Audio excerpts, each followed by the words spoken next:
Step back in time with us to medieval England, a period of profound change and complexity.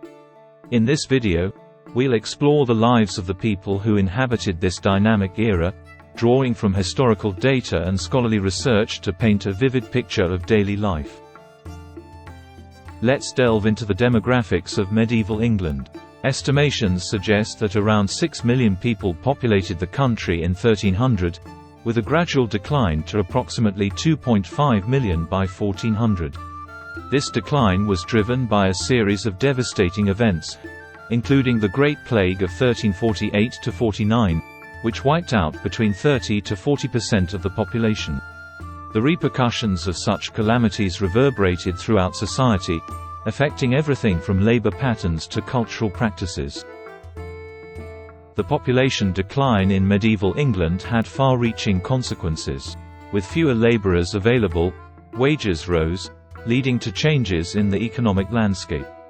Landowners faced challenges in maintaining their estates, resulting in shifts in land tenure and agricultural practices. Moreover, the scarcity of manpower fueled social unrest, contributing to the emergence of peasant uprisings and demands for greater rights and freedoms.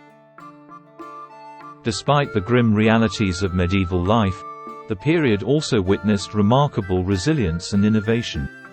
Communities adapted to the challenges they faced, implementing new agricultural techniques, such as three-field crop rotation, to increase productivity and mitigate the impact of labor shortages. Additionally, advancements in trade and commerce spurred economic growth, fostering the development of thriving urban centers and vibrant marketplaces.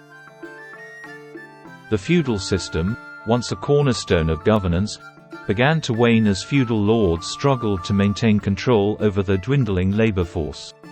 This period of upheaval laid the groundwork for the rise of centralized monarchies and the emergence of early forms of parliamentary government, marking the beginning of a new chapter in English history. Life expectancy in medieval England was heavily influenced by social class and location. While landowners in prosperous areas like Worcestershire could expect to live into their 50s, the poor often faced significantly shorter lifespans, with some succumbing to disease or malnutrition in their teens. The prevalence of youthful individuals, with about 35 to 40% of the population under 15, shaped societal norms and behaviors, leading to distinct generational dynamics and power structures. Family structures were vital to survival.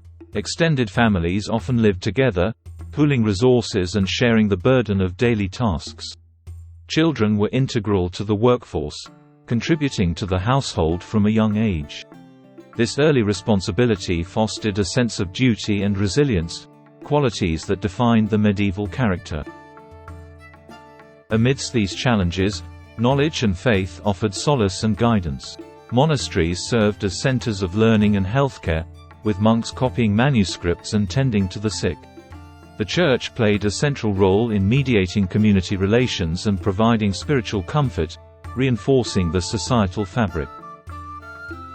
As for physical appearance, medieval individuals were generally shorter and smaller-footed compared to modern standards. The wealthier segments of society tended to have better access to nutrition and healthcare, resulting in taller stature and healthier physiques.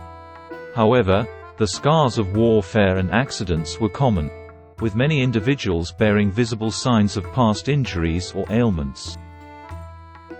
Nutrition played a pivotal role in determining physical stature and health. The diet of the medieval populace varied greatly by social class.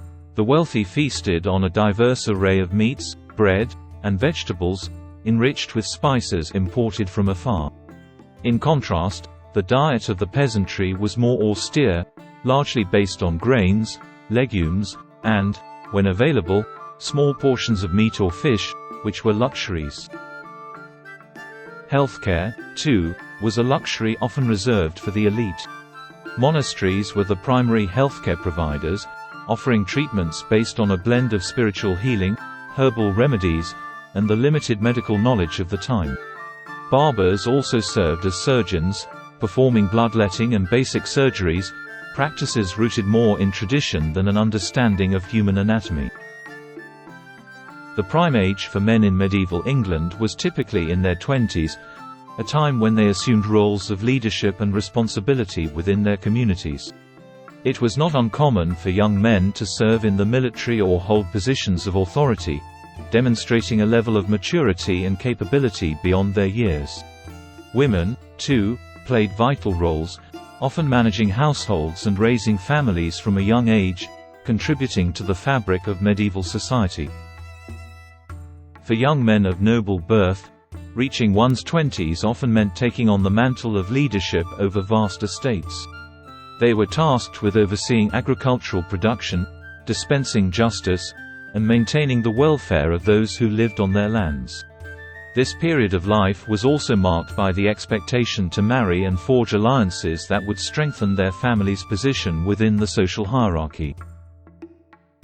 Similarly, young women, particularly those from noble families, were central to the social and economic networks of the time. Upon marriage, which could occur as early as their mid-teens, they took on the management of their households. This responsibility included overseeing servants, managing family finances, and securing the lineage through childbirth. Their roles were pivotal in ensuring the stability and prosperity of their families. Military service was another domain where young men proved their worth. From knights to foot soldiers, the defense of the realm and participation in campaigns offered a path to honor and, for some, upward mobility. Training in arms began in adolescence, preparing them for the rigors of warfare and the responsibility of leadership on the battlefield. These stories illuminate the tapestry of medieval life, showcasing the endurance of the human spirit against the backdrop of an era defined by its trials and tribulations. Their legacies, preserved in the annals of history, continue to inspire and inform, a testament to the remarkable capacity for longevity and achievement, even in the harshest of times. Thank you for joining us on this immersive journey through the past. Be sure to subscribe to History Medieval for more captivating insights into the annals of history.